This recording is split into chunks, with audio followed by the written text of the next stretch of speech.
فرعون اور اس کی زوجہ اپنے محل کے قریب دریائے نیل کے پاس بیٹھے ہوئے تھے کہ اچانک ان کی نگاہیں ایک سیاہ چیز پر پڑی جو پانی کے اوپر تیر رہی تھی۔ انہوں نے دور ہی سے یہ اندازہ کر لیا تھا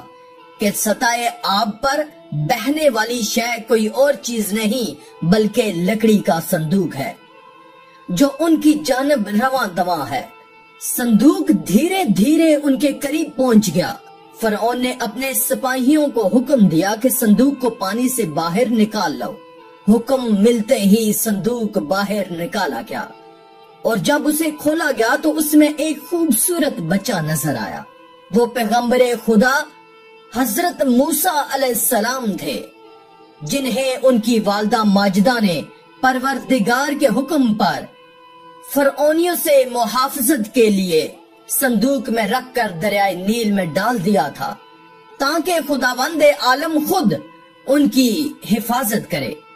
فرعون نے کہا کہ یہ بچہ بنی اسرائیل میں سے ہے، فوراً اسے قتل کر دو۔ بچے کی جان خطرے میں تھی لیکن فرعون کی زوجہ آسیہ بچے کو دیکھ کر اس کی گرویدہ ہو گئیں اور کہنے لگی یہ بچہ تو تمہاری اور ہماری آنکھوں کی ٹھنڈک ہے، لہٰذا اسے قتل نہ کرو کہ شاید یہ ہمیں فائدہ پہنچائے اور ہم اسے اپنا فرزند بنا لیں۔ آسیہ کی ذہانت، انداز بیان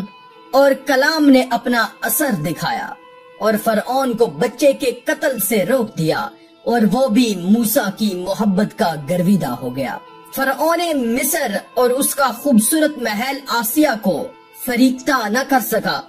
آسیہ کا پاکیزہ ضمیر بیدار تھا، ان کے قلب پر ایمان و توحید پروردگار کا پہرا تھا،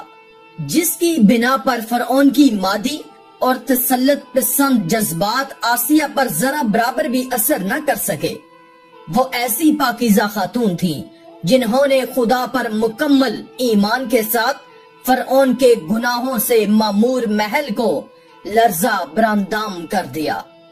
اور اپنی پاکیزہ فطرت کو فرعون کے کفر سے نجات بخشی۔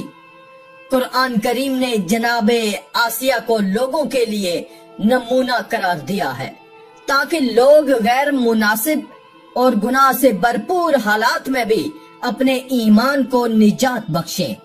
اور اسے ضلالت و گمراہی کا بہانہ نہ بنائیں۔ فرعون ایک بہت ہی ظالم اور جابر بادشاہ تھا۔ اس نے مصر کے شہروں کو مختلف حصوں میں تقسیم کر دیا تھا تاکہ لوگ اس کے خلاف بغاوت و قیام نہ کر سکیں۔ وہ بنی اسرائیل کے ساتھ غلاموں جیسا سلوک کرتا تھا اور انہیں ذلیل و خوار کرنے کی ہمیشہ کوشش کیا کرتا تھا اور غریب و محتاج اور بے نواؤں کی خواہشات و آبروؤں کو کچل کر اپنے غرور و تکبر کا محل کھڑا کر رکھا تھا اور خود کو لوگوں کا خدا اور رازق کہتا تھا، لیکن کسی میں بھی اتنی جرت نہ تھی کہ اس کے فرمان کی مخالفت کرتا، مگر فرعون کی پاک دامن بیوی آسیہ نے ان ظلمانہ کافرانہ فرمان کو ہرگز قبول نہیں کیا اور ملکہ مصر کے عنوان سے اپنے شوہر کی مزاحمت کی۔ ایک رات فرعون نے خواب میں دیکھا کہ اس کا محل نابود ہو گیا ہے۔ خوف و وحشت سے اس کا پورا وجود لرزنے لگا۔ اس نے نجومیوں کو بلا کر ان سے اپنے خواب کی تعبیر پوچھی۔ انہوں نے کہا کہ عنقریب بنی اسرائیل کا ایک بچہ تمہارے محل کو نابود کر دے گا۔ اس لیے فرعون نے حکم دیا کہ بنی اسرائیل میں جس کے ہاں بھی لڑکا پیدا ہو اسے فوراً قتل کر دو، لیکن اگر لڑکی پیدا ہو تو اسے قتل نہ کرنا تاکہ ان کی نسل باقی رہے۔ ایسے پرآشوب زمانے میں خدا کے پیغمبر حضرت موسیٰ علیہ السلام پیدا ہوئے، جبکہ خداوند عالم کا منشا اور ارادہ یہ تھا کہ حضرت موسیٰ علیہ السلام کی جان کی حفاظت کے لیے موسیٰ فرعون کے محل اور آسیہ کے پاس پرورش پائیں۔ آسیہ نے موسیٰ کو اپنا فرزند قبول کر کے در حقیقت انہیں ان کی حتمی موت سے بچا لیا اور قوم بنی اسرائیل کی نجات کا سامان فراہم کیا۔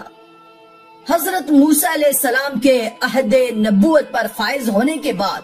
سب سے پہلے حضرت آسیہ ان پر اور خدا پر ایمان لائیں اور بہت دنوں تک اپنے ایمان کو چھپائے رکھا۔ فرعون کفر کے اس مرحلے میں پہنچ گیا تھا کہ خود کو خدا کہلوانے لگا، لیکن آسیہ کا دل خدائے واحد لا شریک کے عشق سے سرشار تھا، اس لیے فرعون کی خدائی کو قبول نہیں کیا، اور خود فرعون کی قدرت و طاقت اور اس کا کفر ان کے ایمان پر غالب نہ ہو سکا۔ خداوند عالم قرآن کریم میں فرعون کی بیوی کی مثال دیتے ہوئے فرماتا ہے کہ آسیہ خدا پر صدقے دل سے ایمان لائیں تو خدا نے انہیں نجات عطا کی اور جنت میں داخل کر دیا، اور فرعون جیسا کافر شوہر بھی ان کے ایمان کو متزلزل نہ کر سکا۔ جب فرعون کو آسیہ کے ایمان کے بارے میں خبر ملی تو اس نے بہت زیادہ کوششیں کی تاکہ کسی نہ کسی طرح انہیں راہ راست سے منحرف کر دے، لیکن وہ ایسا نہ کر سکا، اور آسیہ نے بھی اس کی تمام کوششوں کو ناکام بنا کر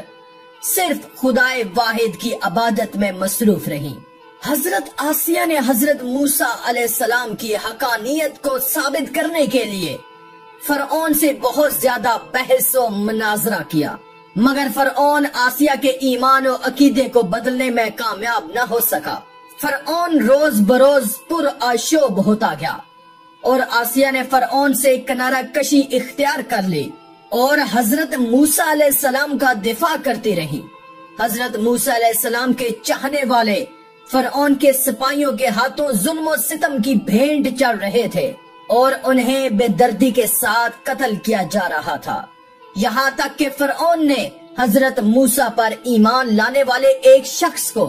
جسے قرآن کریم نے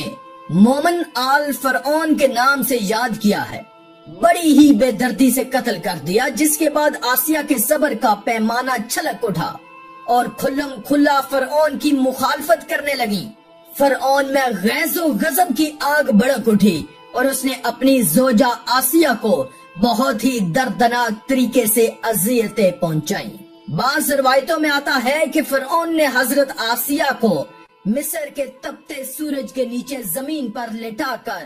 4 کیلیں ٹھونک دیں اور سخت اذیتیں پہنچائیں، اور آخر میں اس سنگ دل نے ان کے سینے پر ایک بڑا پتھر گرا دیا، اور اس طرح ایک پاک و پاکیزہ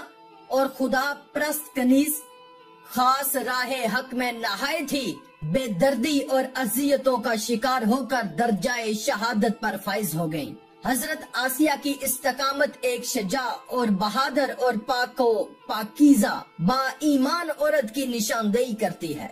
کہ جس نے حق کا اعتراف اور باطل قوت کا مقابلہ کرتے ہوئے جام شہادت نوش کر لیا۔ تاریخ بشریت میں حضرت آسیہ کی استقامت تمام حق پرستوں اور منزل کمال کے متلاشیوں کے لیے بہت بڑا درس ہے۔ پیغمبر اسلام نے جناب آسیہ کو کائنات کی ان 4 عظیم خواتین یعنی حضرت فاطمہ، حضرت خدیجہ اور حضرت مریم سلام اللہ علیہا اجمعین کے ساتھ شمار کیا ہے۔ حضرت آسیہ کی زندگی کا مطالعہ ایسی تمام خواتین کے لیے نمونہ عمل ہے جو اپنے گھر کے ماحول یا اپنے شوہر کے عمل کو دین کی تعلیمات پر عمل نہ کرنے کی وجہ قرار دیتی ہیں، کیونکہ عورتوں کے اندر اتنی طاقت و قدرت موجود ہے جو ہر طرح کے ظلم و فساد، اخلاقی بے راہ روی اور پستی و برائی کا خاتمہ کر سکتی ہیں، اور اگر ان کا شوہر فرعون کی طرح سنگ دل نہ ہو تو یہ اپنی عقل و تدبیر اور نیک اخلاق و کردار سے اسے